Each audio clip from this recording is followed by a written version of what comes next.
But to Michigan now, Abdul El-Sayed and Congresswoman Haley Stevens making their final pitches, as you might expect, to Democratic voters before tomorrow's primary for the U.S. Senate seat. Our Ed O'Keefe spoke to Abdul El-Sayed and joins me now from a Haley Stevens event we should underscore because we are talking to both sides as best we can. Ed, take it away. Major, good to be with you from Michigan. This is the big contest tomorrow. All eyes on what it means here in this battleground state, set to be an early presidential primary state next in 2028. We spoke with Abdul El-Sayed, the former public health official, former 2018 gubernatorial candidate, about this contest against the Congresswoman Haley Stevens. And we spent a good chunk of our conversation talking about, given that this is a primary, what it means to be a Democrat and the future of the Democratic Party. Take a listen. So if you win and get the Democratic Party that you want, who belongs in it and who doesn't? Anybody who wants to take on fascism, anybody who wants to get money out of politics, anybody who wants to fight for union rights, anybody who wants to make sure that people can live free with clean air and drink clean water, anybody who wants to guarantee health care, come on in, the water is fine. We want to build a broad coalition, but sometimes when the Democratic Party talks about a big tent, we push everybody into the corner and then go talk and pander to the corner. I'm just trying to bring everybody to the tent pole in the middle to talk about what we really need. We need good housing. We need good schools. We need health care. We need to know that our government works for us rather than the corporations who buy off politicians. We need to know that our money is going to be spent on us. And I think that can unite people independent of how they pray, who they love, how they identify, if they pray, where they come from in the state, the color of their skin, coming together to build something that we can only have together.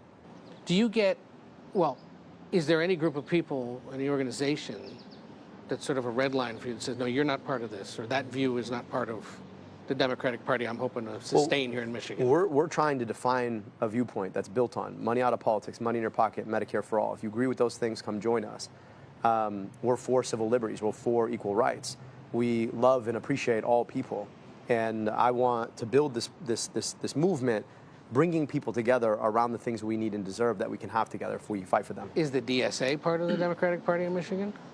I'm not DSA. I know you're not. But if folks from the DSA want to be part of the Democratic Party, I would imagine that anybody would want them there, right? Because you want voters. Like this idea that somehow we are going to win elections by pushing people out seems to me to be inconsistent with the way that democracy works. You want a coalition of all people. You know who else are going to be part of my coalition? 3-time Trump voters who want health care, who want to keep our money here at home. And they're out there, yeah. They're out there. I meet them at almost every event I go to. So we're building a big, broad coalition, truly a big tent of people that combines folks from DSA on one side, even if I'm not a socialist, and combines 3-time Trump voters, even if I've never voted for Donald Trump. El-Sayed points out that he's been outspent. It's about 9-to-1 money for Stevens versus money for him. But he seems pretty confident going into tomorrow, Major, that money may not have mattered. I noted, as I'm sure you did, Ed, nothing in what El-Sayed just said to you in that interview, and it may have come up in subsequent questions, about Israel or AIPAC, which is the sympathetic public affairs committee that is pouring a lot of money into this race on behalf of Haley Stevens. How did that strike you?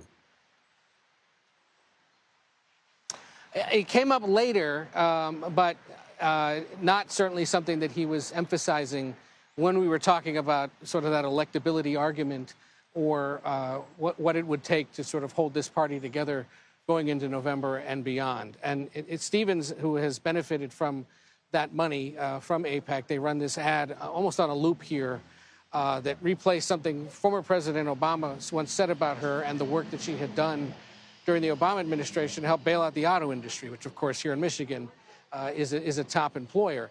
And that ad is sort of designed to suggest that he's endorsed her. He hasn't. But by putting that kind of money behind that kind of a message, it may leave in the minds of voters the idea that she is, in fact, backed by him. And that's what frustrates El-Sayed in part. Not necessarily that it's AIPAC spending the money, although that is a big part of the problem, but just that those perceptions are being baked in by spending so much against him. Stevens is here in Grand Rapids tonight with some other local officials and former Senator Debbie Stabenow who have endorsed her.